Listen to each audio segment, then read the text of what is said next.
Hello smarties, welcome back to SC educators. आज है हमारी 360 डिग्री सीरीज मैथ्स का day 45। Areas related to circle start करेंगे। Circle तक हमने क्रेजी सम्स देख लिए हैं। तो सबसे पहले आज का quote, today's sacrifice is tomorrow's success. आज आप मेहनत करोगे तो डेफिनेटली बोर्ड्स में फोड़ना है। फर्स्ट एमसीक्यू से शुरू करते हैं। The length of an arc of a circle with radius 12 centimetre is 10 centimetre. Confuse मत होना, क्या दिया हुआ है। एक सर्कल है जिसमें आर्क मतलब कि सपोज करो इस सर्कल का थोड़ा सा हिस्सा, यानी कि इतना कुछ, ठीक है ना। ये आर्क है, इसकी लेंथ जो है, the length of a arc, the length of an arc of a circle with radius 12 centimetre is 10 centimetre.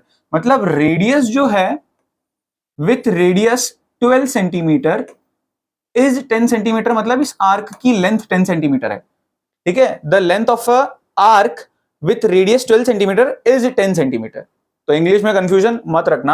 अब आगे क्या बोला है, the angle subtended by the arc at the centre of the circle is, angle subtended ढूंढना है तो length of the arc का सीधा सा फॉर्मूला है theta upon 360 into 2 pi r, जो कि बराबर किसके है यहां पर 10 सेंटीमीटर के। अब मैं वैल्यूज डाल दूंगा, थीटा वही तो ढूंढना है, फिर 2 पाई की वैल्यू 22/7 और रेडियस मुझे दिया गया है 12 इक्वल्स टू 10। सिंप्लीफाई करेंगे, सब कुछ उस साइड भेजेंगे, so theta becomes 10 into 7 into 360 divide by 24 into 22। यहां पर मुझे लगता है कुछ तो गड़बड़ है, वरना इस तरह का कैलकुलेशन 12 सेंटीमीटर की जगह शायद 14 सेंटीमीटर हो, बट देखते हैं। कटिंग होता हुआ दिख नहीं रहा, कुछ डेसिमल में जाएगा। कुछ गड़बड़ है। अगर 14 ले तो रेडियस 14 टू 28, सो 1 जा 4 जा, तो भी नहीं होगा। सो क्वेश्चन में आज एमसीक्यू में तो एरर है। The length of an arc of a circle with radius 12 centimetre is 10 centimetre. The angle subtended by the arc at the center is 12, 24। Question में एरर है तो जस्ट आज के लिए ऑप्शन ए ही कर देना मार्क करते वक्त, अटेंडेंस मार्क करते वक्त, बट आंसर ये नहीं है, क्वेश्चन में एरर है। आगे बढ़ते हैं। नेक्स्ट क्वेश्चन, यहां पर क्वेश्चन हमें क्या दिया हुआ है, a horse, a cow and a goat are tied each by ropes of length 14 metre at the corners A, B and C respectively of a grassy triangular field ABC with sides 35, 40, 50 metre. ठीक है ना, एक triangular field है और तीनों ही edges पे जो है वो अलग अलग एनिमल्स जो है वो घास खा रहे हैं। और क्या बोला है, ठीक है, एक जगह हॉर्स है, एक जगह काऊ है और एक जगह गोट है। अब क्या बोला है, each by ropes of length 14 metre, यानी तीनों के तीन जो है उनका जो एक तरीके से रेडियस जो दिया है वो क्या दिया हुआ है 14 मीटर। इस 14 मीटर रेडियस के हिसाब से वो घास खा सकते हैं। मतलब इतने एरिया पे ये घास खा सकते हैं, इतने एरिया पे ये गोट काऊ और इतने एरिया पे हॉर्स। ये तीनों का ही एरिया दिया गया है यहाँ पे ग्रास ग्रेजिंग का। अब क्वेश्चन में पूछा है ट्राइंगुलर फील्ड की जो साइड जो है ना वो 35 मीटर, 40 मीटर, 50 मीटर। अब ये सबसे इंटरेस्टिंग पार्ट है, अगर तीनों का रेडियस 14 मीटर ही है तो इस चीज की जरूरत ही नहीं थी। ये तुमको सिर्फ गुमराह करने के लिए दिया है। तुम सोचो कि इसका क्या काम है, इसका कोई भी काम नहीं है। कैसे, ध्यान से समझना। Find the total area of the grass field that can be grazed bye them. अगर क्वेश्चन में पूछा होता कि that can not be grazed bye them तो ये काम लगता है, लेकिन वो लोग जो घास खा रहे हैं उसका एरिया पूछा है, तो उसका एरिया सिंपल होगा। देखो, जो हॉर्स घास खा रहा है, इस वाले एंगल को अगर मैं थीटा 1 मानूं तो हॉर्स घास खा रहा है वो क्या हो जाएगा, theta 1/360 into pi r square. फिर जो काउ है वो घास खा रही है, उसका एंगल अगर थीटा 2 मानूं मैं तो 360 इंटू पाई आर स्क्वायर। और लास्ट में जो गोट घास खा रही है वो हो जाएगा theta 3/360 into pi r square. अगर ध्यान से देखा जाए तो पाई आर स्क्वायर बाई 360 जो है वो तो कॉमन निकल जाएगा, इंटू में बच जाएगा theta 1 plus theta 2 plus theta 3। और हमको पता है कि ट्राइंगल्स के तीनों एंगल्स का सम कितना होता है 180 डिग्री। सो यहां पे इन तीनों का मिला के टोटल वैल्यू 180 हम पुट करेंगे। पाई हो जाएगा 22/7 रेडियस हमको दिया गया था 14, सो 14 इंटू 14 डिवाइड बाई 360 और इंटू में यहां आ जाएगा 180 डिग्री। सो 1 जा 2 जा 2 1 जा 2 7 जा 7 और 7 भी कट जाएगा, सिर्फ बचता है 22 और 14। इन दोनों को हम सिंपली मल्टीप्लाई कर देंगे 14 280 plus 28 8, so 308 meter square is the area that can be grazed by all three of them। ये चीज हमको ऐसे लिखनी है। फाइनल आंसर स्टेटमेंट इंग्लिश का जरूर लिखना है। आई होप आपको समझ में आ गया। लिखो next, the perimeter of a certain sector of a circle of radius 5.6 metre is 20 metre. ध्यान से सुनना, अब ये फॉर्मूला कई जन को पता नहीं होता है, तो याद रखना भी आपको लॉजिकल चीज है। एक सेक्टर किस तरह का होता है, तो उस सेक्टर का एरिया कैसे, उस सेक्टर का पेरीमीटर कैसे निकालते हैं। देखो सेक्टर होता क्या है, एक पिज्जा का स्लाइस होता है। तो पिज्जा का स्लाइस किस शेप का होता है आपको पता है, कुछ इस तरह का, ठीक है ना। ये एक पिज्जा का स्लाइस है और इस तरह का सेक्टर होता है। इस सेक्टर का पेरीमीटर होता क्या है, अगर ध्यान से देखा जाए तो इसकी जो बाउंड्री है, इसका जो पेरीमीटर है, उसमें एक तो आता है लेंथ ऑफ आर्क।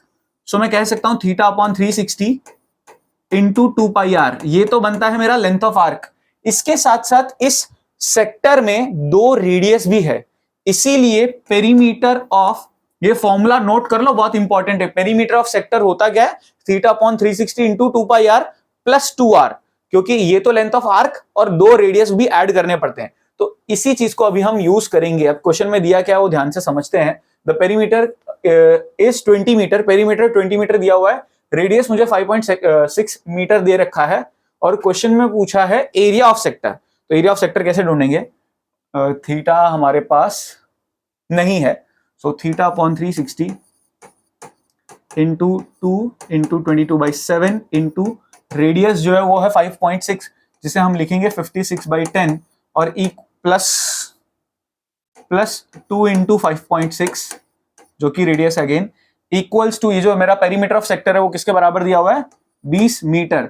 सिंप्लीफाई करते हैं, 7 1 जा 7 8 जा 56, और कुछ कटिंग होती हुई दिख नहीं रही है, तो मुझे ये मिल जाएगा थीटा इंटू, जो ऊपर मल्टीप्लाई हो सकते हैं जितने जहां तक वो कर लेते हैं, 8 2 जा 16, so 16 into 22 divide by 3600 equals to, ये 5.6 को अगर मैं 2 से मल्टीप्लाई करता हूं तो ये मेरा बनता है 11.2। 11.2 उधर जाके सब्ट्रैक्ट होगा, 10 11.2 सब्ट्रैक्ट हुआ तो 8.8 निकल के आता है।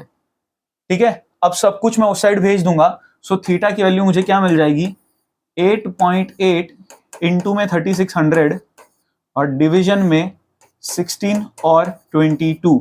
अब इस डेसिमल को मैं यहां से हटा सकता हूं, तो इस चीज को सिंप्लीफाई करूं तो ये कैसे लिखेंगे हम, 88 into 3600 divide by 16 into 22 into 10।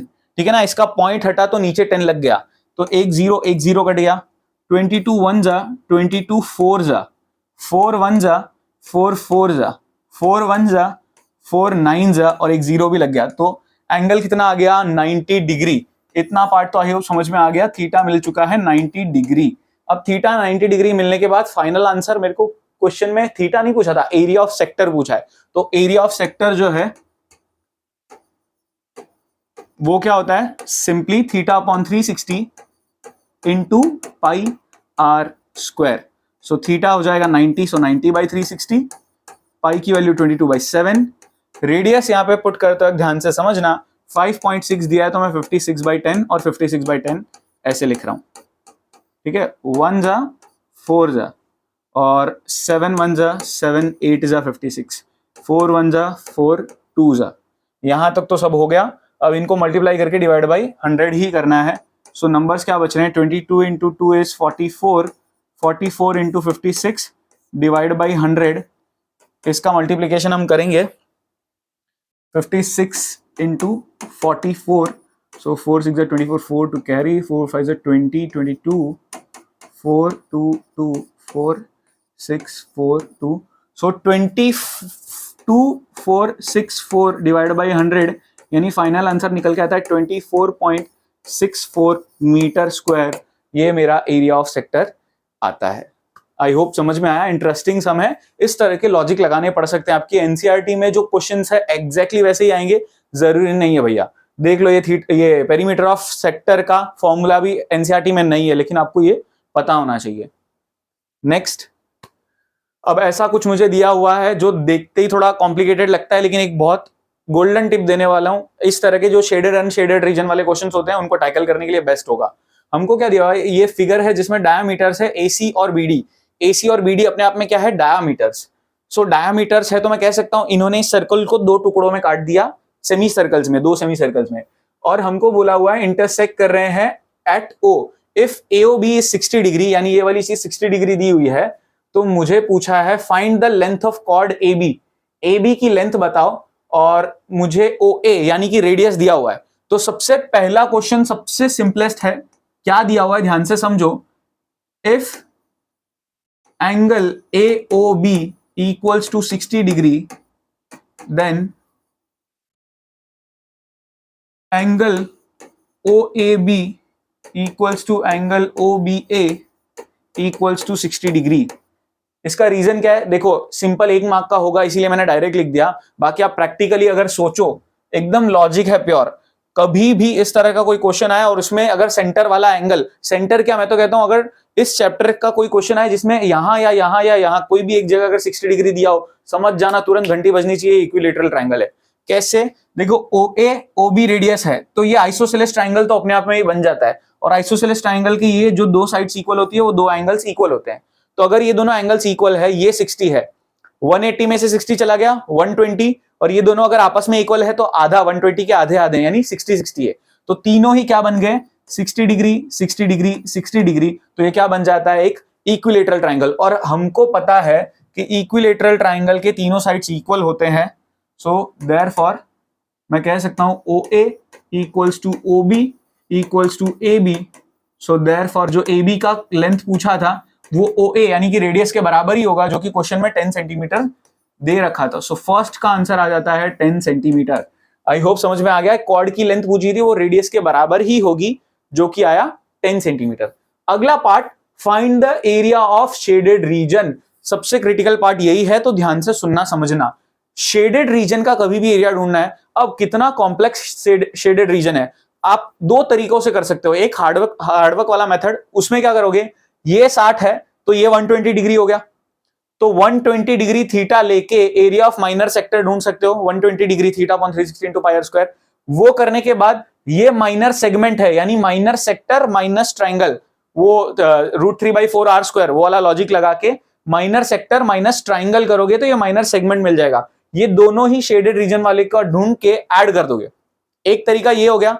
अब इससे एक और आसान तरीका क्या हो सकता है, लगभग सिमिलर है, बहुत ज्यादा अलग नहीं है लेकिन सिमिलर सा है। आप क्या करोगे, पूरे सर्कल का एरिया ढूंढोगे और पूरे सर्कल में से ये जो अनशेडेड रीजन है यानी कि ये सेमी सर्कल और ये ट्रायंगल, ये सब्ट्रैक्ट कर दोगे। या फिर पूरे सर्कल का भी नहीं ढूंढ के, मैं तो सिंपल बोलता हूं, इस पूरे सेमी सर्कल का एरिया ढूंढेंगे और सेमी सर्कल में से ट्रायंगल के एरिया को अगर मैं सब्ट्रैक्ट कर दूं तो मेरे को शेडेड रीजन का एरिया मिल जाता है ना। पूरे सेमी सर्कल के एरिया में से ये जो ट्रायंगल है इसको मैं निकाल दूं तो ये शेडेड रीजन का एरिया बचता है। आई होप समझ में आया लॉजिक। अब क्या करेंगे यहां पर, area of shaded region equals to area of semi circle minus area of triangle. Triangle का नाम क्या है, एओबी। ठीक है, अब सेमी सर्कल का एरिया कैसे मिलता है, हाफ आर स्क्वायर माइनस हमको ट्राइंगल का, क्योंकि इक्विलेटरल ट्राइंगल है तो एरिया कैसे मिलता है, √3/4 आर स्क्वायर। आई होप इतना फॉर्मूला का लॉजिक तो क्लियर है। अब सिंपल देखो, थोड़ा सा और स्मार्ट वर्क करना है तो आर स्क्वायर कॉमन है, कॉमन ले ही लो। कॉमन लेना कैलकुलेशन सिंप्लीफाई करता है। माइनस √3 की वैल्यू क्वेश्चन में दी हुई है वो पुट कर दो, 1.73 डिवाइड बाई 4। ठीक है, अब रेडियस की वैल्यू अच्छा कुछ, हाँ, हाफ पाई आर स्क्वायर आएगा यहाँ पे। सो यहाँ पे पाई भी बचा है, पाई की वैल्यू भी है। सो अब यहाँ पर सिंप्लीफिकेशन करना है हमको। रेडियस मुझे एक तरीके से कितना दिया हुआ था, 10। सो 10 का स्क्वायर होता है 100 ये हो जाएगा मेरा 3.14, पाई की वैल्यू पुट की है, divide by 2 minus 1.73 divide by 4। ठीक है, अब इसका सिंप्लीफिकेशन, डेसिमल वाले अगर कॉम्प्लिकेटेड लगते हैं तो काम अभी आसान कर देता हूं, ध्यान से देखना समझना। पहले तो आप चाहो तो एलसीएम ले लो, वो बेटर रहेगा। 2 से मल्टीप्लाई कर दो, सो इसका आगे का कैलकुलेशन यहां पे कर लेंगे हम। सो 100 एलसीएम 2 और 4 का 4 एलसीएम, सो ये 2 से मल्टीप्लाई होगा तो ये बन जाएगा 6.28 minus 1.73 whole divide by 4 equals to 100। अब ये सब्ट्रैक्शन अगर करेंगे तो 8 माइनस 3 5, 2 में से 7 जाएगा नहीं, सो 12 माइनस 7 तो 5, 5 माइनस 1 4, सो 4.55 डिवाइड बाई 4। अब इसको हम डेसिमल में ढूंढ लेंगे। ये सिंपली या तो फिर कह सकते हो ये 100 को अब मैं ब्रैकेट खोल लेता हूं, मल्टीप्लाई कर देता हूं। 100 से मल्टीप्लाई करूंगा तो डेसिमल उड़ जाएगा क्योंकि 2 डिजिट का डेसिमल है, सो ये बन जाएगा 455 बाई 4। अब इसका आंसर ढूंढेंगे तो 1 1 15, सो 3 ज़ा 12, बचा 3, सो पॉइंट के बाद वो 30, सो 7 ज़ा 20, 113.75 मीटर था, सेंटीमीटर स्क्वायर। ये मेरा शेडेड रीजन का एरिया निकल के आता है। क्रिटिकल सम 3 मार्क का सम आएगा और ऐसा सॉल्व करना है, छोड़ के नहीं आना है। आई होप समझ में आ गया, इंटरेस्टिंग सम था। नेक्स्ट, अब find the area of unshaded region. Unshaded मतलब ये जो बीच में बना हुआ है ना, ये व्हाइट वाला पोर्शन, इसका एरिया ढूंढना है। तो अनशेडेड, शेडेड, इन तरह के क्वेश्चन में बहुत सिंपल सा लॉजिक लगाना है। आपको पूरे स्क्वायर का area minus area of unshielded ढूंढना है ना। अब या फिर वो भी करने की जरूरत नहीं है, अनशेडेड का ही डायरेक्ट हम ढूंढ लेंगे। इसमें कैसे ढूंढेंगे वो क्रिटिकल पार्ट है, तो ध्यान से सुनना समझना। आगे देखो, ये पूरा पार्ट जो है ना वो मुझको दिया है 14 सेंटीमीटर। तो मैं किस चीज को क्या सपोज करके चल रहा हूं, ध्यान से देखो और समझो। यहां पर है ना, इतना पार्ट जो है उसको मैं, इतना पार्ट जो है उसको मैं एक्स ले लेता हूं। ठीक है, ये जो मैंने पार्ट लिया है वो कहीं ना कहीं सेमी सर्कल का, या फिर चलो इसको ये सेंटर पे है ना, इसको मैं ज्वाइन कर देता हूं। ज्वाइन करने पर ये मेरे को स्क्वायर बनता हुआ दिख रहा है। सेंटर पे, एग्जैक्ट सेंटर पे जो है ना वो स्क्वायर बना हुआ है।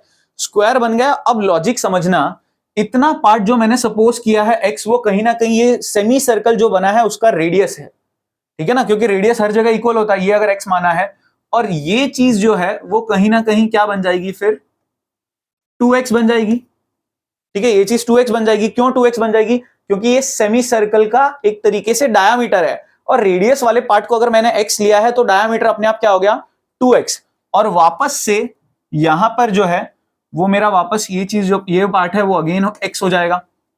आई होप समझ में आ गया, ये पार्ट अगेन x हो जाएगा। अब सबसे क्रिटिकल पार्ट यहीं पे था, बाकी सम बहुत ज्यादा इजी है। इस x की वैल्यू कैसे ढूंढेंगे? अगर ये मैं पूरी लाइन की बात करूं तो मेरे पास 14 सेंटीमीटर है, और ये पूरी लाइन सेंटर से मैं देखूं तो क्या क्या मिलके बनी है, 3, फिर एक x, फिर एक 2x, फिर एक वापस x, और फिर एक वापस 3। इन सबको ऐड कर दूं तो ये पूरी लाइन का लेंथ बन जाता है, जो कि बराबर है 14 की। अब यहाँ पे 3 और 3 6 उधर जाके सब्ट्रैक्ट होगा, और x 2x मिलके जो है बन जाएगा 4x। 6 उधर जाके सब्ट्रैक्ट हुआ तो 8 मिला, और यहाँ पे x की वैल्यू मिली 2। देखो x तो 2 मिल चुका है। अब सीधी सी बात है, मुझे इस अनशेडेड रीजन का एरिया ढूंढना है। ये अनशेडेड रीजन जो है, एरिया ऑफ अनशेडेड रीजन, वो किस चीज से बना हुआ है, 4 into area of semi circles. देखो 4 तो सेमी सर्कल्स हैं यहाँ पे, 1 2 3 4, और सेंटर में क्या है, प्लस एरिया ऑफ स्क्वायर। ठीक है ना। अब स्क्वायर का सबसे ज्यादा इंपॉर्टेंट पार्ट आता है, क्योंकि यहाँ पे बच्चे वैल्यू गलत डाल देते हैं। वो 2 का स्क्वायर कर देते हैं। साइड इंटू साइड होता है area of square, side into side में वो साइड की वैल्यू 2 डाल देते हैं। लेकिन ध्यान से समझो, ये जो स्क्वायर है इसकी साइड 2x है, और अगर 2x है और x की वैल्यू 2 है तो 2x क्या बन गया, 2 इंटू 2 4। तो आपको साइड इंटू साइड करते वक्त 4 का स्क्वायर करना पड़ेगा। देखो पहले 4 इंटू सेमी सर्कल का एरिया कैसे ढूंढते हैं हम, हाफ पाई, रेडियस तो मेरा 2 है, सो 2 इंटू 2 प्लस यहां पे हो जाएगा ये 4 का स्क्वायर, साइड मेरी स्क्वायर की जो साइड है वो 4 है, 2 नहीं है। दूसरी चीज अब कटिंग अगर मैं करूं तो 2 कट जाएगा और ये 4 2 से 8, सो 8 पाई प्लस 4 का स्क्वायर 16। चाहो तो यहाँ पे छोड़ सकते हो या फिर पाई की वैल्यू डाल के डेसिमल में ढूंढना है तो ढूंढ सकते हो। वैसे तो वेरी करता है क्वेश्चन टू क्वेश्चन, कभी कभी क्वेश्चन में बोल देते हैं फाइंड इन टर्म्स ऑफ पाई, तो पाई के फॉर्म में ढूंढ लेना चाहिए, वरना आप चाहो तो आगे का प्रोसीजर कर सकते हो, ये कोई गलत नहीं है इसमें। सो अगर मैं इसको मल्टीप्लाई करूं 8 2 16, 176 डिवाइड बाई 7 प्लस 16, इसकी वैल्यू आएगी कुछ 2 14, 5 0.14 समथिंग प्लस 16 अगर कर दूं तो ये मुझे मिलता है 41.14 समथिंग अप्रॉक्स सेंटीमीटर स्क्वायर। ये मेरे अनशेडेड रीजन का एरिया निकल के आता है। इसमें सबसे क्रिटिकल पार्ट आपको ये है कि इसको x लिया, इसको 2x लिया, इसको x लिया, ये सपोज करना बहुत लॉजिकल है, तो ध्यान से सुनना समझना, ये दिमाग में घंटी नहीं बजती है। नेक्स्ट लास्ट केस स्टडी कुछ ऐसा हमको दिया हुआ है। After survey it was decided to build a rectangular playground with a semi-circular area allotted for parking area, for parking at one end of the playground. The length and breadth of the rectangular playground, the length and breadth of the rectangular playground are 14 units and 7 units. ये दोनों चीजें दी गई है. There are 2 quadrants of radius 2 units on one side of special seats, for special seats. ठीक है. Based on the above information, answer the following questions. अब यहाँ पर पार्किंग एरिया के बारे में थोड़ा सा देखना पड़ेगा, ये लाइन क्यों बनाई गई है. The length of the respectively semi circular area. ठीक है, सेमी सर्कुलर मतलब ये पूरा का पूरा पार्किंग एरिया है. सेमी सर्कल बोला है. देखो यहां पर हो सकता है आपको लगे कि सिर्फ इतना ही है पार्किंग एरिया, नहीं, पार्किंग एरिया ये पूरा है, क्योंकि ये पूरा सेमी सर्कल बन रहा है. ये लाइन तो बस ऐसे कुछ इंफॉर्मेशन के बेस पर दी होगी. यहां पर ध्यान से लॉजिकल चीज ये समझना है कि ये जो पार्किंग एरिया है, ये जो पूरा सेमी सर्कल बना हुआ है, इसका मुझे क्या बोला गया है, total perimeter of the parking area. तो total perimeter of the parking area क्या होगा, ध्यान से ये समझना. जो पार्किंग है वो कुछ इस तरह की है. ठीक है, ये मेरी कुछ इस तरह की पार्किंग है. सिर्फ पार्किंग अलग से सेपरेट बना लेना. अब इस चीज की मुझे पेरीमीटर जानना है. इसका पेरीमीटर क्या होगा, एक तो ये पार्ट प्लस ये पार्ट, जो ज्यादातर बच्चे मिस करेंगे. वो सिर्फ area length of semi circle ढूंढेंगे, या सर्कमफरेंस ऑफ सेमी सर्कल कह लो, या पेरीमीटर ऑफ सेमी सर्कल कह लो, वो ढूंढेंगे. लेकिन प्लस ये चीज करनी है, क्योंकि टोटल पेरीमीटर पूछा, यानी ये भी बाउंड्री में गिना जाता है. इसको बोला जाता है पूरा बाउंड्री. तो ये चीज होगा क्या, एक तरीके से मेरा हाफ इंटू 2 पाई आर. देखो 2 पाई आर पूरे सर्कल का बाउंड्री होता है, लेकिन आधे सर्कल का क्या होगा, half of 2 pi r. Plus क्या होगा यहां पे डी, दैट इज डायामीटर, क्योंकि ये डायामीटर भी गिनना है हमको. अब 2 कट गया, पाई की वैल्यू 22/7 इंटू रेडियस क्या होगा. अब ये क्रिटिकल पार्ट है जो 99% अगेन बच्चे गलती करेंगे. रेडियस समझेंगे नहीं कि क्वेश्चन में दिया ही नहीं रेडियस, तो कहां से लाए. तो भैया ये जो सेमी सर्कल है ना, उसका एक तरीके से डायामीटर मुझे दे दिया है. जो प्ले ग्राउंड का ये जो ब्रेड्थ है वही सेमी सर्कल का एक तरीके से डायामीटर है. तो ये 7 इसका अगर डायामीटर है तो रेडियस अपने आप ही कितना हो गया, 7/2. सो 7/2 प्लस डायामीटर तो मेरा 7 है ही. 7 कटा, 2 1 जा 2 11 जा, 11 प्लस 7 दैट इज 18 यूनिट. क्या था मेरा, कुछ दिया नहीं है, सो 18 यूनिट्स ही मैं लिखूंगा. मीटर सेंटीमीटर कुछ लिखा नहीं है.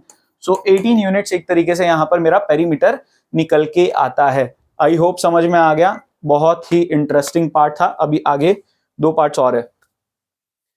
क्या दिया हुआ है अगला question. There are 2 quadrants of radius 2 units वो दिए हुए थे. Perfect. What is the total area of parking and the 2 quadrants, यानी पार्किंग प्लस जो 2 क्वाड्रेंट्स है उनका मिला के एरिया कितना होगा. तो सिंपल है, area of parking plus 2 quadrants कितना हो जाएगा. सिंपली पार्किंग तो मेरा एक तरीके से हाफ पाई आर स्क्वायर, पूरे सर्कल का पाई आर स्क्वायर होता है, तो आधे सर्कल का half pi r square, plus वो जो 2 क्वाड्रेंट्स है उनका कितना होगा. तो ध्यान से आप चाहो तो ऐसे कर सकते हो, 2 इंटू क्वाड्रेंट का एरिया ऑफ क्वाड्रेंट का फॉर्मूला आपको पता होना चाहिए 1/4 पाई आर स्क्वायर। ठीक है, अब यहां पर आप चाहो ना तो थोड़ा सा रेडियस के सिंबल के साथ थोड़ा अलग खेलना, नहीं तो गलती हो जाएगी। इसको कैपिटल आर लिख लो और इनको स्मॉल आर लिख लो। ऐसा मैं क्यों बोल रहा हूं, क्योंकि गलती से भी आपने सेम आर लिख दिया और आपके दिमाग में आया कि कॉमन ले लेता हूं क्योंकि आर आर है, तो वहां गलती हो जाएगी।